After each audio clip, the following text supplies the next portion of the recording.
When you Google what the Bible says about racism, this article by Dr. Jim Dennison is the top result. In it, he highlights how Christians viewed slaves as their equal.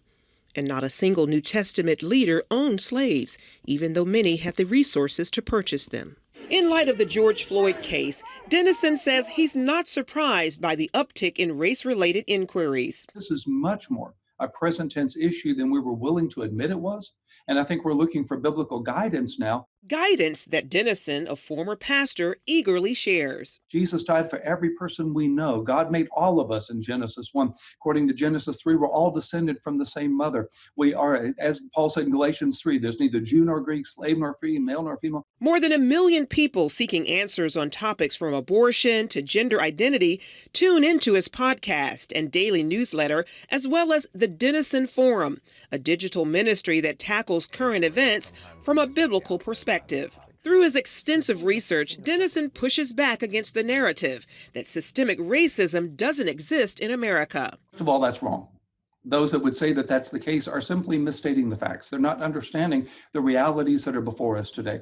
That in the criminal justice system, you're far more likely to be sentenced for the same crime if you're black than if you're white. As regards employment, that you're 50% less likely to get hired for sending out resumes if you have an African-American name than if you have an Anglo-sounding name. Research shows the problem persists in many churches as well.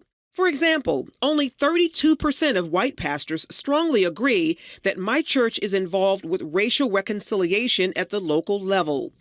53% of African American pastors strongly agree with that statement. 56% of evangelicals believe that people of color are often put at a social disadvantage because of their race. 84% of blacks agree.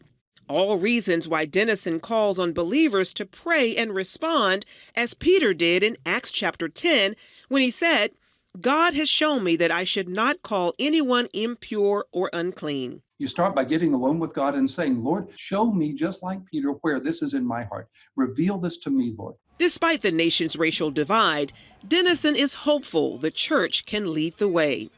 Jesus is still King. He's King of Kings and he is Lord of Lords, and he still redeems all that he allows. We're still salt and light, and salt makes a difference you can't see, and light makes a difference that it may not know. And God can still use us in eternal ways if we're willing to be used. So the encouragement I would bring us in this time between the times is simply this: don't give up, don't give in, make the decision to go on with God. Charlene Aaron, CBN News.